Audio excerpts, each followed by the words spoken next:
What do Cradle of Filth band members Tank the Tech, Rick Beato, and myself all have in common? We all make some amount of money from the music industry. And recently, a Cradle of Filth band member quit the band and then posted her contract online to show us exactly how much money she made. Also, Tank the Tech recently posted a video responding to Rick Beato, and in that video, he showed us exactly how much he made from reaction videos. And hey, since everybody's showing how much they make, I'm gonna open up my books and show you exactly how much I make as a much smaller podcaster. And maybe by comparing all of these numbers, it'll be illuminating next time we discuss any of these issues, be it on YouTube or big touring bands. We're telling all on episode 234 of Heavy Metal Philosophy. Welcome, metalheads. I'm the host of Heavy Metal Philosophy and writer for Metal Digest, Jon Barbas. Make sure you stick around to the end of the episode for this week's Riff of the Week. All right, let's set up the story, shall we? For the sake of brevity, I won't recount all the details. Plus, by now, I'm sure most of you are aware of all of the Cradle of Filth drama. But just to set it up, this week, Zoe Federoff, the keyboard player for Cradle of Filth, quit the band in the middle of their tour. And after she quit, the fans were running rampant with speculation. So her husband, Cradle of Filth guitar player Ashok, felt the need to clear the air. And so his statement that talked about low wages and poor working conditions caused even more controversy. So he was summarily fired, and subsequent statements from him, his wife, and Danny Filth have been pouring in, and all parties have been alleging all manner of drama. Now, I'm all for a good story, but again, since you all probably know most of the drama anyway, and for the purposes of this episode, let's just focus on the contract that Zoe posted online. For now, we'll skip ahead to the section about her wages, but some of the previous provisions about owning exclusive rights to her name and likeness, yikes. Anyway, skipping ahead to the wages portion, here's the contract she posted, quote, "In consideration of the provision of your services, we agree to pay you as follows. A, the sum of £200 per day for all days upon which you are required to perform, record, rehearse, or attend other activities with or on behalf of the artist. B, the sum of £150 per days spent traveling. C, a per diem of £25 per day for each day upon which your services are required by the artist.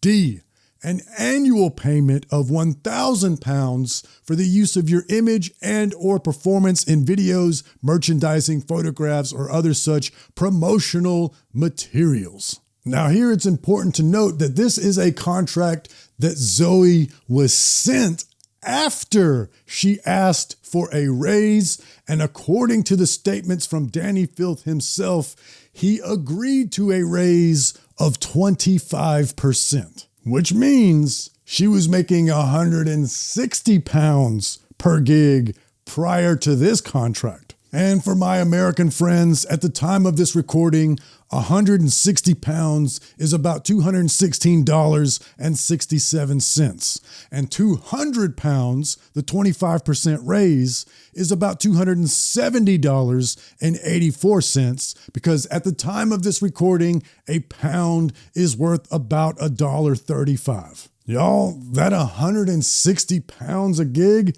that's about the same amount of money that I was making at a dive bar gig in a cover band 15 years ago. And the £200 per gig rate, I've made that a couple of times too, on some of those really good nights when the bar is standing room only and all the drunks are ready to spend all their money. And keep in mind, I want to reiterate, I'm talking about low-level musicians playing dive bars, a local cover band.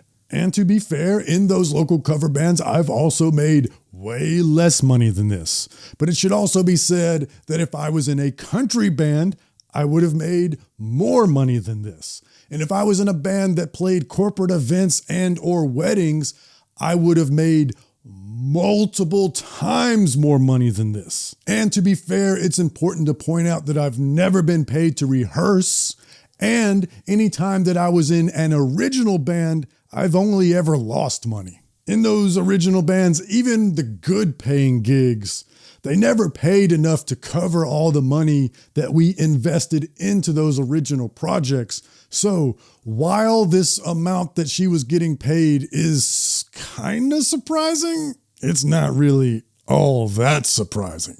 I've said it on this show a bunch of times. Y'all would be shocked how little money even the really big metal bands make. You pretty much have to be at minimum Cradle of Filth's level to not have a day job, or you have to play in multiple professional bands at the same time. Almost all of these guys play in other bands and or take gigs as drum and guitar techs on other tours and or teach guitar lessons at the same time. Bill Kelleher from Mastodon still teaches guitar lessons on the side, and as recently as 2021, Chevelle said that they didn't make any money over their career because of how bad their record contract was. So, if bands as big as Mastodon and Chevelle aren't making any money, then extrapolate that down to your favorite death and black metal bands. So getting back to Zoe's contract, it offers 150 pounds per day spent traveling but not playing a gig, plus 25 pounds per day per diem. That's roughly $237 for my Americans out there. Now, it's really common for a band of this size to play, let's say, Atlanta one night and then travel all the way to Orlando or New Orleans the very next day. And that drive is about 6.5 hours if they do not stop at all. So we'll just call it 8 hours. So to make it make sense to us blue collar folks, that's about $29 an hour on travel days, or roughly 22 pounds an hour. That's honestly not that bad of a wage for travel days, though I would like to see the per diem be higher. There's no way to eat healthy 3 meals a day for 25 pounds a day, or roughly 33 American dollars. For reference, I get $50 a day per diem when I travel for my day job, which is about 37 pounds. And also keep in mind, I'm talking about an enormous legacy band. Also, the contract offers 1,000 pounds per year, or roughly $1,355 for the use of their likeness rights in videos and promotional materials. That's a ludicrously low number. To get exclusive rights to my name and likeness, you're going to have to give me some money that's going to have an effect on my life. And of course, to be fair to Cradle of Filth, in Danny's statement, he said that they are also owed publishing money from the royalties for the songs that they wrote while they were in the band. So this contract is only for tours. It's not their total compensation. So they do make more money than they put on. But to me, if they're writing the songs, they're not just hired guns, they're writing the songs. And in Ashok's case, he's been in the band for more than a decade. I feel like you should probably treat them better than hired guns. I've also taken gigs as a hired gun, and this amount of money in this contract is roughly about what I made to help those bands out on tour. But I'm not nearly as established a musician as Zoe and Ashok are, and I didn't have to give my likeness rights away, nor was I expected to be at photo shoots and meet and greets. This contract was bad. And even Danny admits in his statement that it was a, quote, contract. And in that statement, he also says, quote, this is not a contract that was ever expected to be signed as is, but was the initial framework to build from. I will expand on this further, but I do see that one of the main reasons we are having this situation is because of miscommunication regarding the nature of the contract and what was expected of the parties receiving it. In other words, it was expected that after they made this initial offer, that Zoe would counter offer and then negotiations would take place. And while this is, yes, standard practice, I have to ask the question, what would have happened if she would have said yes? I'm pretty sure they wouldn't have said, oh wait, you weren't supposed to accept that one. We were ready to offer you more. Okay, now that we've got that situation explained, let's compare that to how much Tank the Tech says that he makes off of YouTube reaction videos, and then compare that to how much I make for this podcast. I want to dive into this whole thing because I think some of this stuff might give you a better idea of how this works. And at the end, just to prove my point, I actually want to dive through some of the bands I've reacted to over the years and go to my analytics and actually tell you guys how much money I've actually made by doing this, because I have made money doing this. That's why when I see a lot of reactors saying, donate and go to my Patreon because I don't make money, it's kind of over-exaggerated in my opinion, but let's check this out. That's a pretty strong accusation there, Tank, but let's go further into the video. If you want to know how much money this is over, that one video, the 6th Avenue Heartache one, made $36.52. Now that is a great point to bring up as well too, because in the grand scheme of things, sometimes, especially with shorts, we're talking peanuts here. These copyright systems are hitting YouTubers over less than $100. Lawyer fees would be way more than the money in question. So that is actually a great point that Rick brings up there, because I've had that happen too, where I'm like, really? They want to go nuts over this much money? It's kind of ridiculous. Rick Beato, who has millions of subscribers, made $36 for this video. Now, granted, it's a YouTube short, and YouTube shorts make way less money than long form videos, but still, a guy of Rick Beato's size and stature made $36. I do not have any of the copyright claim issues that people like Rick Beato and some of these other people claim to have. I don't. Before we started this stream, I even went through my analytics and I told the Twitch viewers, in my last 300 videos, I have 2 copyright claims. I've never gotten a strike on my channel, ever. It's never happened. So of all the reactions I've ever done, I have somehow not had the same problems that all these other reactors and music content creators are having. That's because Tank and I cover metal bands, and heavy metal record labels are generally a lot cooler about this sort of thing than pop labels are. Rick covers a lot of pop and classic rock. Led Zeppelin and the Eagles don't play that. I just wanted to get all this out there to see what he's saying about it, but the thing I want to really focus on for the rest of this video is how other music content creators and reactors have taken this kind of narrative about how this is so unfair and have used it to their advantage to basically lie or over-exaggerate the truth to a lot of the viewers to gain sympathy or to possibly gain subscriptions on Patreon and stuff like that, because I've been doing YouTube for 5 years now, and I've navigated the system, in my opinion, very well, and I've learned how all this stuff works. That makes sense. Having a Patreon does create an incentive to drive subscriptions, but I'm not prepared to make that accusation. So let's go a little further in the video and see what it is the Tank is saying is the reason why they are saying they're not monetizing the videos, but they really are. Every YouTuber is disputing those copyright claims and using fair use, as Rick was trying to bring up. And when you select fair use on a YouTube dispute, reaction video is one of the choices that comes up.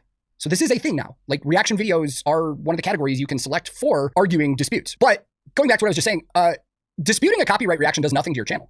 There's no harm done, even if you lose. You dispute a reaction, and what happens is it goes to the copyright owner, usually the music publisher. They then have 30 days to review your dispute and either accept it, releasing it to you so you can monetize, or they deny it, meaning they hold the copyright, they get the revenue. Or a lot of the times, most often, they just let the 30 days lapse and then it automatically goes to you. That happens all the time. Yes, this is true, but there's a really big part of this that Tank has left out. And because he says he's only gotten 2 claims, I'm going to give him the benefit of the doubt and say, maybe he just doesn't realize this, doesn't know. I'm not saying he's being dishonest, but During the 30-day dispute process, all the money generated by the video is kept either by YouTube or the claimant. Also, if the video is claimed, there are several countries where the video will not be shown because of that country's local copyright laws. So for those 30 days that this process is going on, there's no money and less views. And everybody that makes reaction videos knows that all the views and thus the revenue come in the first couple of weeks when you react to that new single. After the 30 days, the video won't get any more views because that song will be old hat at that point. Unless, of course, it's an evergreen song like Lorna Shore, To the Hellfire, or Ginger Pisces. So to me, that's an important clarification that should be made. But from here, Tank goes on to show exactly how much money he's made from reaction videos. So at this point in the video, I'm going to go off screen and I'm going to try and pick some bands that we've said are like notorious for copyright claiming stuff and stuff like that. And I'll give you the totals. And here I'm going to read aloud some of the examples he gave for the benefit of the audio only listeners to the podcast. He's done 29 Sabaton reaction videos, gotten 11 claims, and made a total revenue of $6,600. For Slaughter to Prevail, he's done 10 reaction videos, gotten 1 claim, and made a total revenue of $3,901. For Nightwish, he's done 30 reaction videos, that's a lot, and he's gotten 26 claims, so that's a majority of them, and yet still made $4,297. Then for Lorna Shore, he's done 11 reaction videos, gotten 0 claims. Good guys, Lorna Shore. Total revenue, $6,297. Orbit Culture, 12 reaction videos, 0 claims. Total revenue, $3,859. Falling in Reverse, total reaction videos 6, copyright claims 1. Come on, Ronnie, what you doing? And total ad revenue $3,215. And lastly, Baby Metal, total reaction videos 2, total claims 2. So don't react to Baby Metal, I guess. And total ad revenue $126. Now here, I really wish that Tank would have also shown how many views it takes to make that much money. Because let me tell you, Tank gets way more views than I do. To illustrate, I'll show you my YouTube analytics and how much I make per 1,000 views. But it's really important to point out here that this is not an apples to apples comparison because it's very likely that Tank and I make very different rates per 1,000 views. I have no idea what all factors determine this, but every YouTuber gets a different rate per 1,000 views. And each individual YouTuber gets a different rate for every individual video. My latest video got a CPM of $11.52, which after YouTube's cut resulted in revenue of about $6 per 1,000 views, which is probably the highest I've ever gotten. It's usually around $3, so yay me. Now let's compare that to how much per 1,000 Jared Dines makes, even though he gets way more views than me and has been doing this metal YouTube game a lot longer than me. Another video of mine that hasn't been claimed, I had 2 million views. How much money would that be? So, okay, here we go. 2.3 million, $2,981.29. So almost $3,000, which is incredibly low, by the way. I've always had terrible RPM, like $1.28 per 1,000. Most people get $3 or $4 per 1,000. According to Jared's analytics, he makes $1.28 per 1,000 views. I can't believe I make a higher rate than him. That's crazy low. And I can't explain because I don't know what factors determine this. But my basic understanding is it depends on how advertiser friendly you are and which advertisers are running ads at that time. For example, you will get a higher rate in the fall around Christmas time than you will in January. Also, if you're talking about controversial and vulgar things, you're probably not going to get McDonald's ads on your videos. Also, tech and finance YouTubers are going to make way, and I mean way higher rates than gaming and music videos are. They're going to get $15 to $20 per thousand. So now let's look at my most recent episode's revenue plus a couple of my most popular episodes. This past weekend's Best New Metal Album show had 1,600 views on its first day, which got me almost $9.50. That's almost Taco Bell money. We won't talk about how many hours I spent researching, filming, and editing that episode. It's obviously way less than minimum wage, but let's look at an episode that made way more money than that. My first Sleep Token podcast episode has 236,000 views and made me about $730. Now, this is over the course of 2 years and has my more typical $3 per thousand views revenue. It's important to note here that Sleep Token's record label claimed this episode, but they were kind enough to share the revenue instead of claiming the entire thing like most record companies do. This is more than fair considering I did use a few seconds of their music in that episode. We both make money. Totally fair. So let's look at another popular episode that was not copyright claimed. My episode about modern deathcore that I'm not sharing revenue has about 128,000 views and has made about $550 over the course of a year. So what does all this mean? It means your boy ain't ever going full-time on YouTube. If I had one of those six-figure views episodes every single week, which I don't, I wouldn't be able to pay my bills on $500 a week. That's not a nothing amount of money, but it doesn't account for my expenses running this show, which, by the way, so far this year is $2,400. Here's the spreadsheet on screen now showing my expenses. And we don't get health insurance or a pension as content creators. And I live in America, which means that if I need or want health insurance, I either need to be independently wealthy or work a day job that provides it. So if you've ever wondered why all the big YouTubers really seem to love testicle shaving devices and VPN services, that's why. They got to pay the bills, and AdSense ain't enough to cover it. So yeah, if you want to buy my merch, I would very much welcome that. JonBarbas-shop.fourthwall.com. And remember that the summer line is ending in a few weeks. When the fall begins, you'll never be able to get these designs ever again. Shameless self-promotion aside, why am I saying all this? I can tell you, it ain't for pity. I have a decent day job that pays me the medium bucks. Plus, I live on a farm. Your boy is fine. Please don't feel compelled to do anything on my behalf.